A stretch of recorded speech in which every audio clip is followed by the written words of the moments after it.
Dear class, welcome to your next lecture of solid state physics 2. Class इससे पहले हम लोग बुक के चैप्टर की बात करें तो चैप्टर नंबर 7 पढ़ रहे थे और that has come to an end और with the result that we have calculated we have calculated many electrical properties of solid by using free electron theory or classical free electron theory.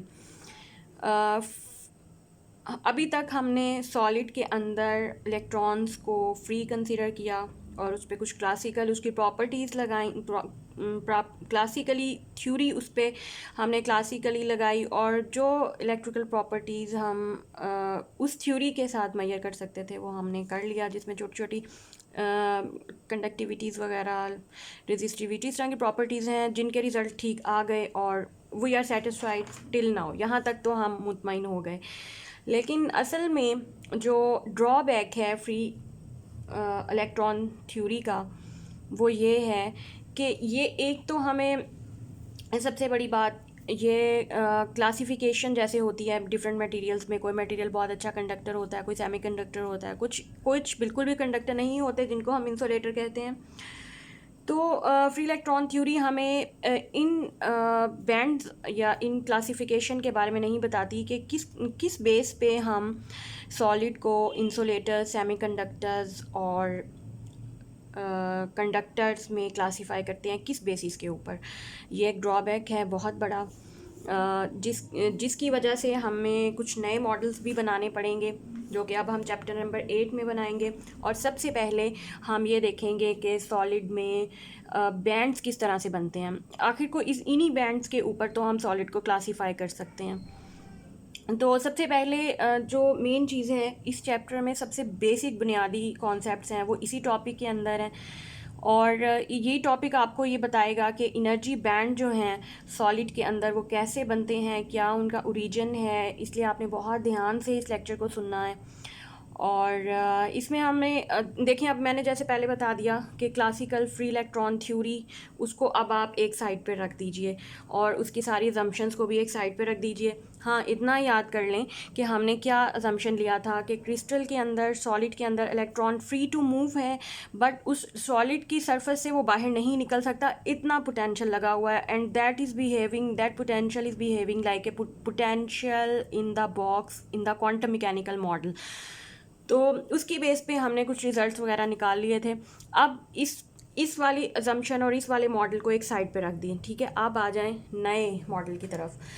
हमने जब solid state physics शुरू की थी तो chapter 1 में हमने ये स्टार्ट किया था कि असल में सॉलिड के अंदर पाए जाने वाले मौजूद सारे एटम्स जो हैं वो पीरियोडिकली डिस्ट्रीब्यूटेड होते हैं और लैटिस साइट्स के ऊपर वो मौजूद होते हैं। हर एटम जो है वो अपनी एक ख़ास पोजीशन के ऊपर मौजूद होता है और जो ये पोजीशन या कहाँ पर मौजूद होंगे ये हमें लैटिस के पॉइंट्स बताएंगे। लैटिस क्या है कि इमेजिनरी सेट ऑफ पॉइंट्स हम खुद ही बनाते हैं कि पीरियोडिकली सारे एटम्स जो हैं ख़ास जगह पे मौजूद हैं और रिपीट हो रहे हैं, एक जैसे एटम्स हैं या एक जैसे सेट ऑफ एटम्स हैं। तो वो एक मतलब कि क्रिस्टल स्ट्रक्चर में सब कुछ पीरियोडिकली डिस्ट्रीब्यूटेड होता है।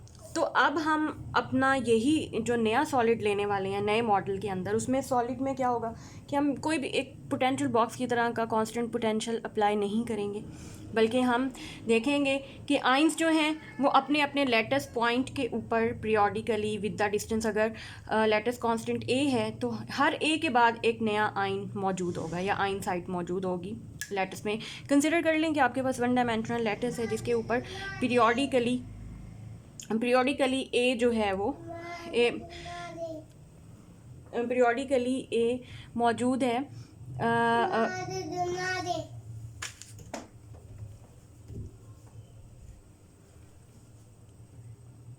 तो अब इसमें देखें कि हमने क्या करना है।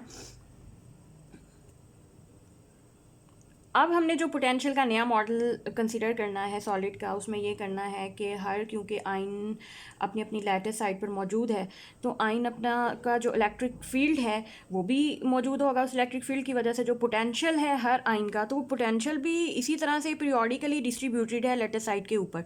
अब वो उस तरह का कांस्टेंट पोटेंशियल नहीं है जो हमने फ्री इलेक्ट्रॉन थ्योरी में पढ़ा था, पोटेंशियल बॉक्स वाला।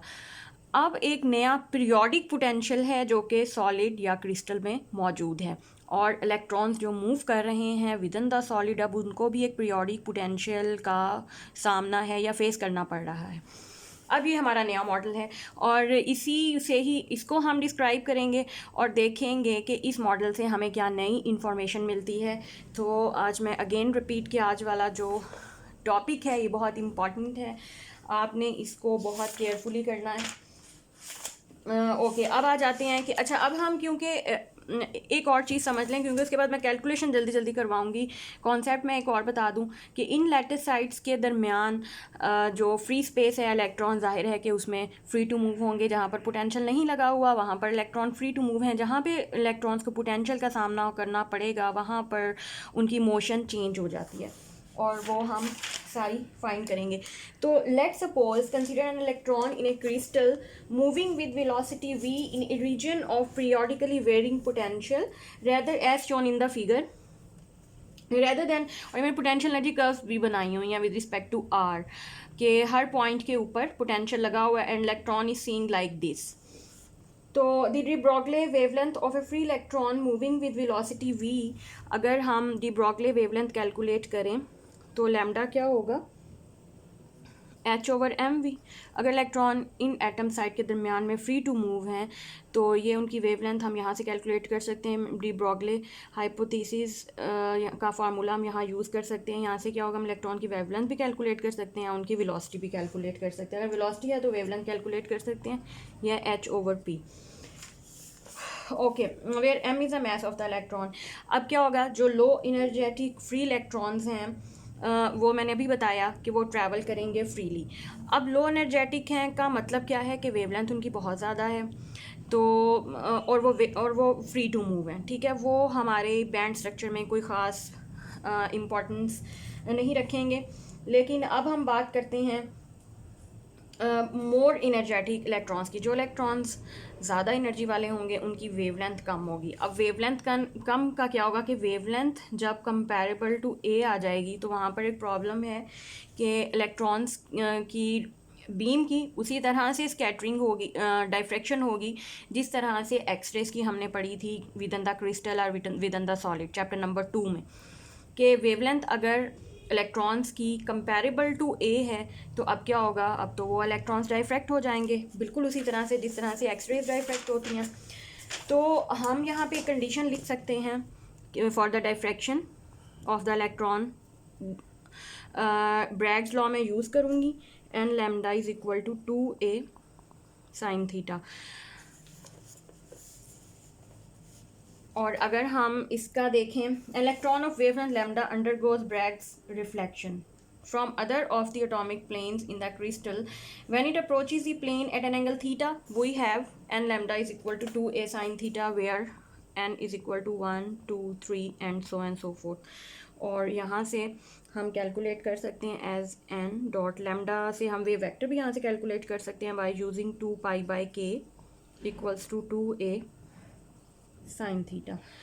ओके, और यहाँ से अगर हम कंसिडर करें कि लाइक जैसे हम करेंगे कि आप हमारी प्लेन जो है वो अगर 90 के एंगल पर है तो हम यहाँ से एक रिलेशन निकाल सकते हैं कि x is equal to n pi by a and k y, अगर हम दोनों प्लेन्स को बारी बारी यूज़ करें, k y is equal to n pi by a।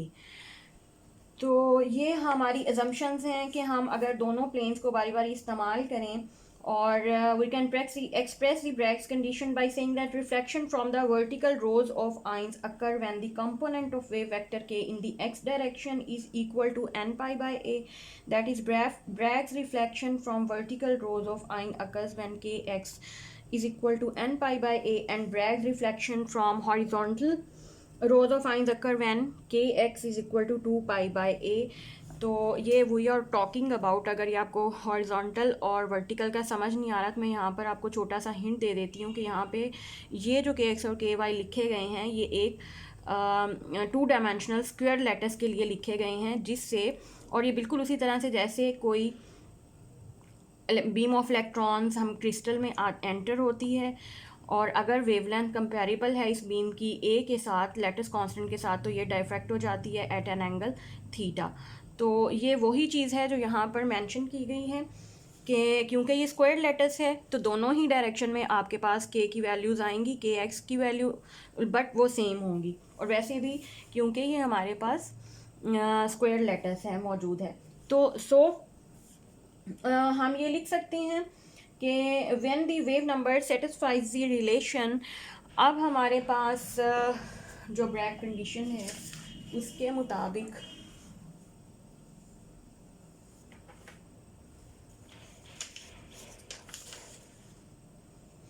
हम ये लिख सकते हैं कि अगर ये 2 से यहाँ से कैंसिल हो जाए, n pi by k a sine theta.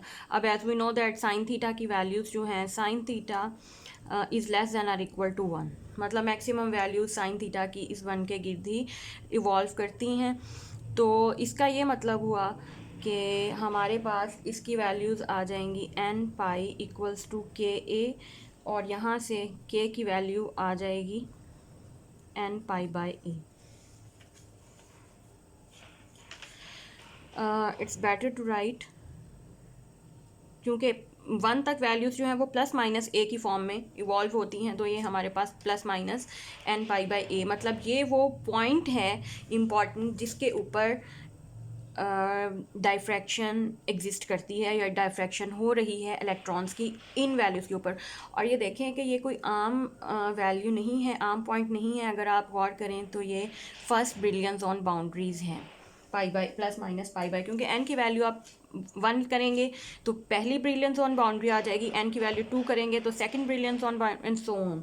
तो मतलब इसका ये हुआ कि ब्रिलियंस ऑन बाउंड्रीज़ के ऊपर जो इलेक्ट्रॉन्स बीम है वो डायफ्रैक्ट हो जाती है, और उसके दरमियानी वैल्यूज जब भी के लेस देन पाई बाई होगा मतलब कि वो ब्रिलियंस ऑन के अंदर हैं, where electrons are free to move. ये पॉइंट आपकी बुक में लिखा हुआ है, आप वहाँ से भी देख सकते हैं।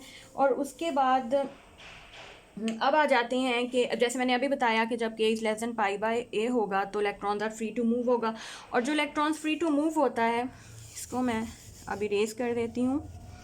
जो इलेक्ट्रॉन्स फ्री टू मूव होता है उसका जो वेव फंक्शन है, free electron wave function psi is equal to e raise power iota k x, वो ये होता है कि ये यही शो करता है कि ये इलेक्ट्रॉन यहाँ इलेक्ट्रॉन जिसका ये वेव फंक्शन है फ्री टू मूव है, फ्रीली, उस पर फिलहाल कोई टेंशन नहीं लगा हुआ। अच्छा, अब अगर यही electron during its course of motion reflect हो जाता है, तो इसका वेव फंक्शन हो, रिफ्लेक्ट मतलब कि अपनी मोशन भी उसकी रिफ्लेक्ट हो जाएगी, तो उसका वेव फंक्शन हो जाएगा नेगेटिव डायरेक्शन में, नेगेटिव एक्स एक्सिस के साथ, psi is equal to e raise minus iota k x. अच्छा, अब क्या होगा? अब ये किसी जाहिर है कि किसी बाउंड्री से टकराया और उसके बाद रिफ्लेक्ट बैक हुआ है, और ये उसका वेव फंक्शन है।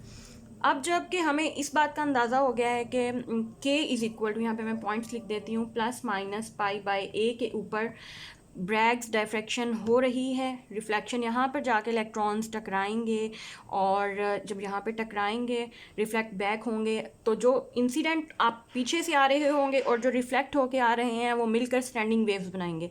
तो इसका मतलब ये हुआ कि अब यहाँ पर इन बाउंड्रीज़ के ऊपर आपके पास ट्रैवलिंग वेव या फ्री इलेक्ट्रॉन के सोल्यूशन और वेव फंक्शन एग्जिस्ट नहीं करेंगे, बल्कि यहाँ पर आपके पास स्टैंडिंग वेव्स एग्जिस्ट करेंगी। क्लियर?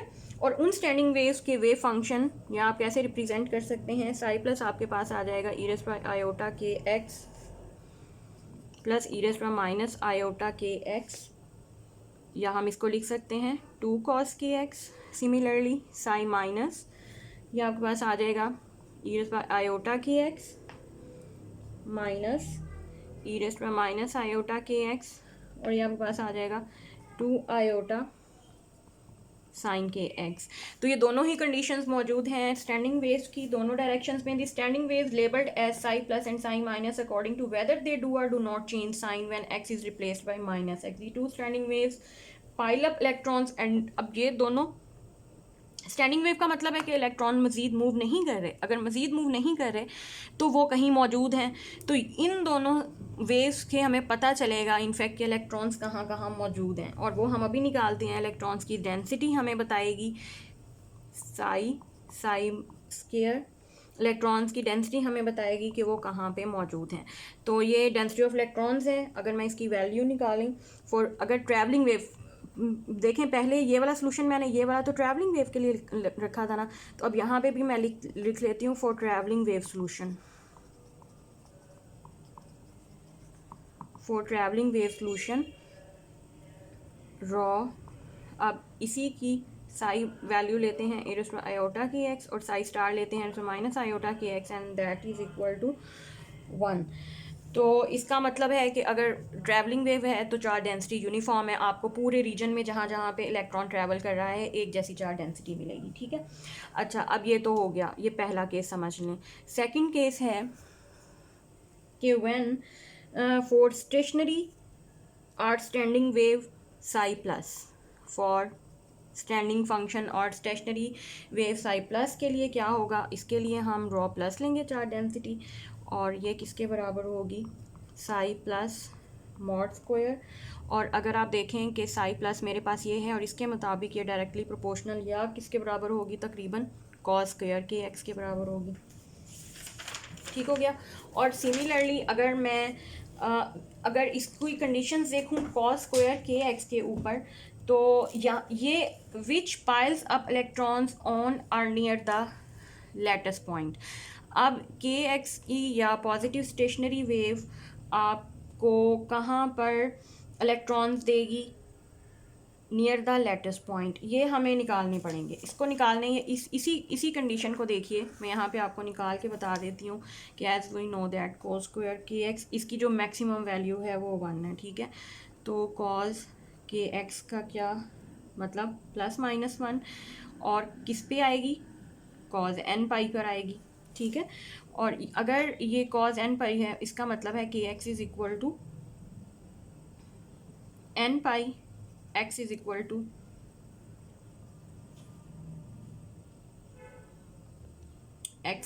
टू प्लस माइनस और एन पाई बाय के। अच्छा, अब यहाँ पे एन पाई के की वैल्यू पुट करें। यहाँ ये देखिए बताई भी हुई है पाई बाय ए, यहाँ पे आप पुट करेंगे पाई बाय ए, पाई से पाई कैंसिल, तो ये आपके पास आ जाएगा एन ए। तो एक्स आपके पास अब एन की वैल्यू जहाँ पर एन ज़ीरो से स्टार्ट करें, ज़ीरो के लिए 0, एन 1 के लिए ए, फिर 2a, फिर 3a एंड सो फोर्थ। तो अब ये ए और 2a 3a क्या बताते हैं कि इलेक्ट्रॉन्स की पोजीशंस, और इलेक्ट्रॉन्स की पोजीशन कहाँ है, अराउंड ए, 2a, 3a, मतलब इन एटम्स के साइड्स के बहुत क्लोज हैं। इलेक्ट्रॉन्स भी पाइल अप हो जाएंगे स्टैंडिंग वेव के साई प्लस के, ठीक है। अच्छा, अब आ जाते हैं साई माइनस के लिए। वो कहाँ पे होंगे इलेक्ट्रॉन्स मौजूद, उसके लिए हमें रॉ नेगेटिव निकालना पड़ेगा। और रॉ नेगेटिव क्या है, साइन नेगेटिव का square directly proportional sine square k x के आएगा ना, बाकी चीज़ें तो कांस्टेंट हैं। अगर ये साइन स्क्वायर के एक्स के डायरेक्टली प्रोपोर्शनल है तो, और अब हमें ये यहाँ पे भी के की वैल्यू फाइंड करके, एक्स की वैल्यू फाइंड करके हमें ये के की वैल्यू पुट करेंगे और एक्स की वैल्यू फाइंड करके हमें ये बताना पड़ेगा कि इलेक्ट्रॉन्स कहाँ पर मौजूद हैं। तो उसके लिए भी मैं यहाँ पे ये सॉल्व करती हूँ। एज हमें पता है कि साइन स्क्वायर के एक्स की मैक्सिमम वैल्यू क्या है, 1, अराउंड 1 होती है, और साइन के एक्स प्लस माइनस 1 कहाँ पर ये मौजूद होता है, साइन 2n प्लस 1/2 पाई पे, sine n pi by 2, 2n plus n pi by 2, 3 pi by 2, 5 pi by 2, ये चीज़ उसको रिप्रेजेंट कर रही है, ठीक है, odd multiple of pi by 2 को। इसके साथ ही कि x हमारे पास आ जाएगा प्लस माइनस 2n प्लस 1/2, और पाई, ठीक मैंने लिखा है। और यहाँ से फिर आप क्या के की वैल्यू पुट करेंगे, के की वैल्यू पुट करें पाई बाई ए, तो पाई से पाई कैंसिल और एक्स के पॉइंट्स आपके पास आ जाएंगे plus minus A by two, plus minus 3a by two, plus minus 5a by two and so fourth. तो इसका क्या मतलब हुआ, इसका ये मतलब हुआ a बाई टू का मतलब है कि लेट्स सपोज जैसे ये a है तो a बाई टू का मतलब है दरमियान में कहीं, मतलब अब साई माइनस वाले ये वो वाले इलेक्ट्रॉन्स की बीम है जो आपको ए के मिड वे में कहीं पे इलेक्ट्रॉन्स को इकट्ठा कर देगी, पाइल अप कर देगी, ठीक है। तो which distributes the electron between the ion cores, between the ion को मतलब a by two, 3/a/2, 5a/2 पे साई नेगेटिव इलेक्ट्रॉन्स जो हैं वो डिस्ट्रीब्यूट हो जाएंगे। अच्छा, यहाँ तक हमारा क्लियर हो गया। उसके बाद since the potential energy of an electron will tend to be, अब गौर से देखें कि हमने क्या बनाना है, एनर्जी लेवल्स हमने देखने हैं। अब हमारे पास 3 सिचुएशंस हैं, ये यहाँ से इरेज कर देती हूँ और ये अभी इरेज कर देती हूँ क्योंकि अब हमारे पास 4 डेंसिटीज़ आ गई हैं। ट्रैवलिंग वेव की भी 4 डेंसिटी है और उसके साथ साथ हमारे पास ये ट्रैवलिंग वेव की है, रॉ मैंने नहीं रेस की, ये 1 है, यूनिफॉर्म है, इसलिए ये तो इतना कोई इफ़ेक्ट नहीं डाल रही। हमारे पास 2 और जगह पे इलेक्ट्रॉन नॉन यूनिफॉर्मली मौजूद हैं, कहाँ कहाँ पे, एक तो रॉ प्लस और raw minus.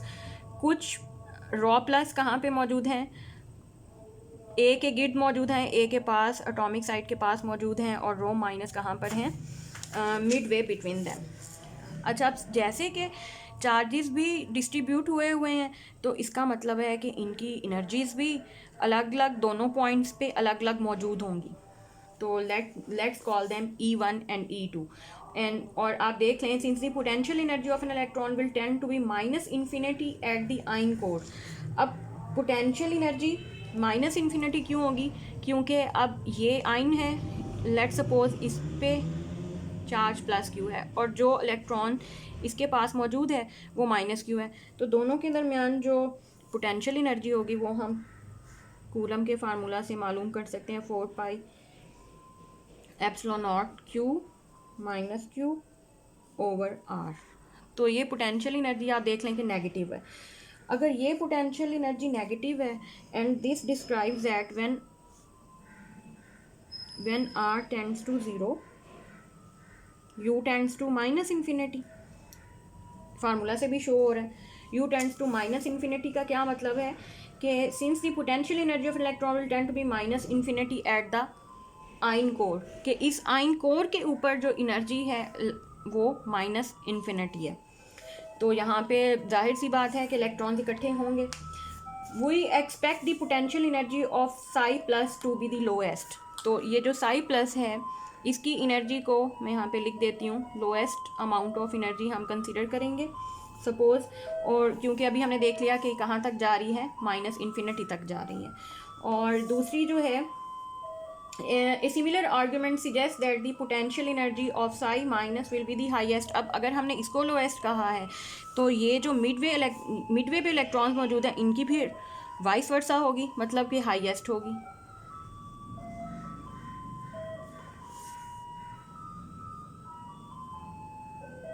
The energies let's call them E1 and T, lowest और हाईएस्ट नहीं कहते बल्कि इनको E1 और E2 कह देते हैं। 2 स्टेट्स आ गई एनर्जी की, ठीक है। अब हमारे पास एक सिंगल स्टेट नहीं है बल्कि 2 स्टेट्स हैं energy associated with the standing waves Sai minus and Sai plus. तो दोनों के साथ अलग अलग, असल बात जो है कि दोनों ही स्टेट्स के साथ साई प्लस और साई माइनस के साथ 2 एनर्जी वैल्यूज़ जुड़ी हुई हैं।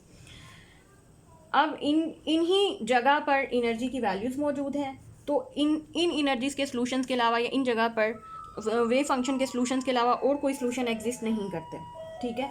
तो अब हमारे पास जब ये E1 और E2 आ गया है तो अब इसके अलावा अभी मैंने बताया कि इस पॉइंट और ये मिडवे पॉइंट के अलावा कोई और जगह पर इन वेव फंक्शंस के सॉल्यूशन एग्जिस्ट नहीं करते, और इन पॉइंट्स के ऊपर 2 एनर्जी स्टेट एग्जिस्ट कर रही हैं। तो यहाँ पे डेफिनेट है कि आपके पास एक एनर्जी गैप है Eg, that will be equal to E2 minus E1। ये बात बहुत इम्पॉर्टेंट है कि आपके पास एनर्जी गैप आ चुका है, किस वजह से? दो एनर्जी स्टेट की वजह से। और फर्स्ट टाइम है कि हम देख रहे हैं क्रिस्टल में कैसे कि एनर्जी स्प्लिट हो गई है टू स्टेट्स में। और ये किस वजह से है? इस पीरियोडिक पोटेंशियल की वजह से जो हमने कंसीडर किया हुआ है। Assuming that our one dimensional model is appropriate for three dimensional, अगर अपने one dimensional model को three dimensional system के लिए consider करें, we now examine several possible solutions. We first consider the situation where the electrons may first be accommodated up to the wave number k equals to plus minus pi by a. अब हम इनको draw करने की कोशिश करते हैं और देखते हैं कि ये बैंड्स कैसे बनाएंगे। अब मैं इसको इरेज कर रही हूँ और इसको भी इरेज कर देती हूँ, ये भी और ये एनर्जी गैप भी। और अगर आप देखें कि अगर थोड़ा आप याद करें, मैं यहाँ पे हिंट लिख देती हूँ कि फ्री इलेक्ट्रॉन की energy, kinetic energy free electron की, अगर मैं इसको प्लॉट करूँ इसकी ई के कर्व, तो ये ई, ये के, तो ये पैराबोला होती है। ठीक है, ये आई होप कि ये तो फ्री इलेक्ट्रॉन की एनर्जी है, इसको ड्रॉ करना तो आपको आता होगा।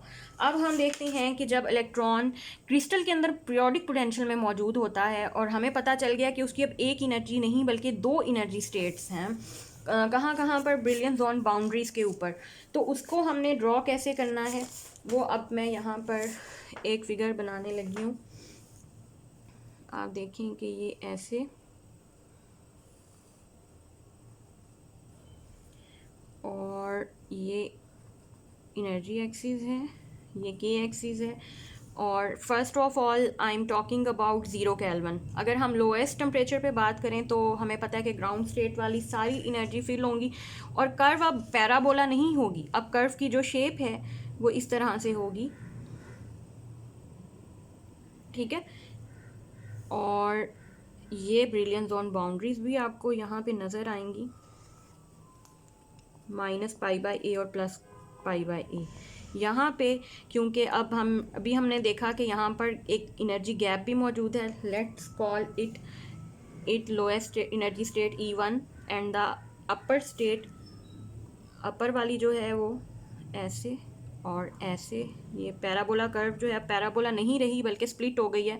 और ये वाला जो गैप है ये आपको नज़र आ रहा है, मेरे से तो ज़रा बन गया है एक तरफ, ज़्यादा कम नहीं होना चाहिए यहाँ से। तो ये एनर्जी गैप आपको EG नज़र आ रहा है, ये एनर्जी पॉइंट 2 है, एनर्जी लेवल 2 है, ये एनर्जी लेवल 1 है, और उन दोनों के दरमियान आपको एक बैंड गैप नज़र आ रहा है, एनर्जी गैप। अच्छा, एट 0 केल्विन की अगर आप बात करते हैं तो ये वाली स्टेट्स जो कि ग्राउंड स्टेट भी जिनको हम कहते हैं up to the Fermi energy level या E1, ये सारी की सारी फील्ड होंगी, ये फील्ड स्टेट है के साथ। और अब ये फिगर ए है और ये मैंने असल में तो ये अभी मेंशन करूँगी कि एनर्जी गैप आ गया है। और अगर एनर्जी गैप इस कदर है कि यहाँ से टेम्परेचर हम बढ़ा के देखें कि यहाँ से E1 से या नीचे से कोई भी इलेक्ट्रॉन जंप करके क्या E2 वाली स्टेट्स में जा सकता है या नहीं जा सकता, इस पे डिपेंड करेगा कि हम सॉलिड को कितनी कैटेगरीज में क्लासीफाई कर सकते हैं।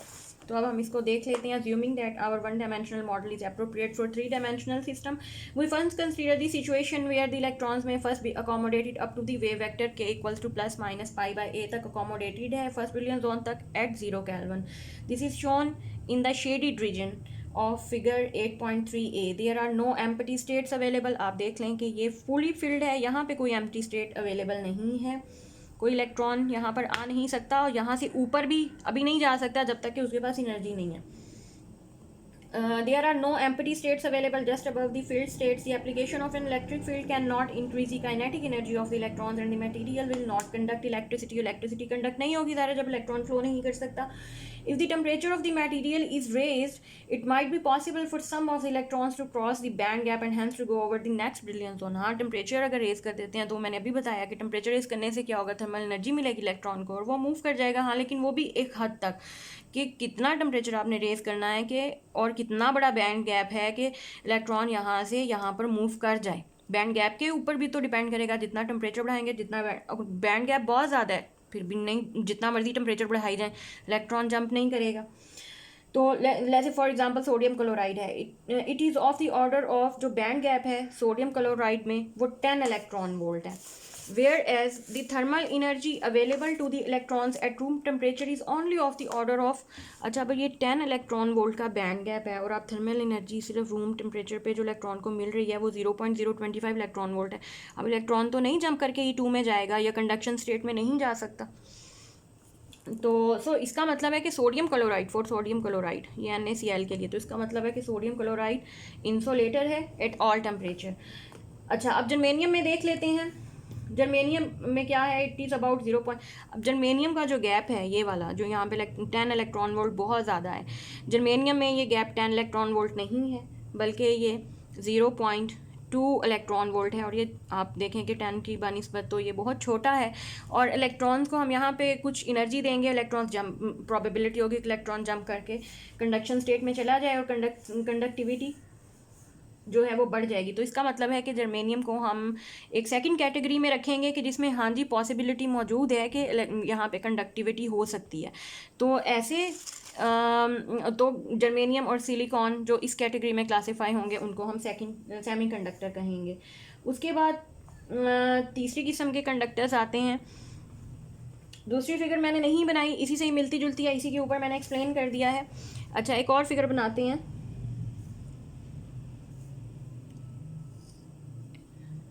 एनर्जी स्टेट की ही, एनर्जी स्टेट है हमारे पास और ये के की वैल्यूज़ हैं।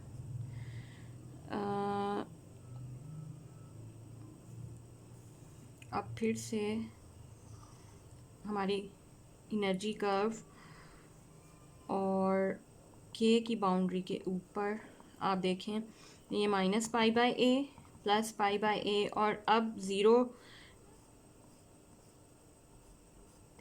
केल्विन के ऊपर भी सारी स्टेट फिल्ड नहीं है, बल्कि इसी के अंदर कुछ एम्प्टी स्टेट्स भी, ये मैंने एम्प्टी जो शो किए हैं इसके अंदर E1 के अंडर ही कुछ एम्प्टी स्टेट्स मौजूद हैं। ठीक है, तो अब क्या होगा, बाकी मैं कर्व वैसे ही बनाती हूँ और ये एनर्जी गैप को शो कर दूँ, E2 है। अच्छा अब यहाँ पे कुछ एनर्जी गैप, यहाँ पे भी एनर्जी स्टेट्स अवेलेबल हैं, मतलब देयर इज सम प्रोबेबिलिटी कि इलेक्ट्रॉन यहाँ से यहाँ बहुत आसानी से जा सकता है। मामूली सी एनर्जी दे दें, नहीं भी थर्मल एनर्जी आप देते हैं तो किसी भी तरह अगर टेम्परेचर रेस होता है तो इलेक्ट्रॉन फ़ौरन यहाँ से, ऊपर खाली स्टेट्स मौजूद है इलेक्ट्रॉन के लिए, वो जंप कर सकता है।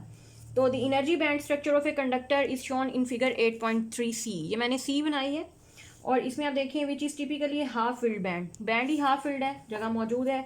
Since there no energy gap just above the filled levels, अब यहाँ पे कोई एनर्जी गैप भी आपको नज़र नहीं आ रहा, इलेक्ट्रॉन्स आराम से यहाँ पे फिलअप हो सकते हैं। Electrons are always free to move throughout the crystal under the influence of the electric field. आप यहाँ पे बेशक पीरियोडिक पोटेंशियल है या जोन सा भी पोटेंशियल लगा हुआ है, electrons are free to move within this band. तो इलेक्ट्रॉन फ्री टू मूव है तो ऑफ कोर्स वो अपने साथ इलेक्ट्रिसिटी लेके जाएगा, कंडक्शन कराएगा, तो ऐसे मटेरियल्स जिसमें ये बैंड स्ट्रक्चर एग्जिस्ट करेगा वो कंडक्टर कहलाएंगे। तो आज का जो टॉपिक है ये बहुत बहुत बहुत ज़रूरी है, अगर आप इस टॉपिक को अच्छे तरीके से कर लेंगे तो पूरा चैप्टर 8 जो है ये हम बहुत आसानी से कर पाएंगे। तो आज वाले टॉपिक को आपने कि ओरिजिन ऑफ बैंड गैप क्या है, बैंड गैप क्यों बनते हैं, कहाँ बनते हैं, और आप देखें कि हमने एक नए मॉडल की बेस पर बैंड गैप को डिफ़ाइन भी किया है और देखा है कि अब एक टोटली डिफरेंट पर्सपेक्टिव से सॉलिड हमारे सामने आया है और सॉलिड की क्लासिफिकेशन करने में भी हमें आसानी हो गया है कि बेसिकली एक ही तरह के नहीं होते बल्कि 3 तरह के होते हैं। और ये भी क्योंकि फ्री इलेक्ट्रॉन थ्योरी से हमें ये ड्रॉबैक है कि ये चीज़ नहीं मिली, इसको एक्सप्लेन नहीं करती, तो उस वजह से अब हमने एक नई बैंड थ्योरी, जिसको मैंने आज आपको बताने की कोशिश की है कि बैंड थ्योरी जो है वो पूरी इस सॉलिड में एक नया रेवोल्यूशन लेकर आई और इस पीरियोडिक पोटेंशियल की बेस के ऊपर हमें कुछ नई प्रॉपर्टीज़ भी सॉलिड की देखने को मिली। तो आज के लिए इतना काफ़ी है, कल हम इसी पीरियोडिक पोटेंशियल को एक्सप्लेन करते हुए मज़ीद आगे चलेंगे।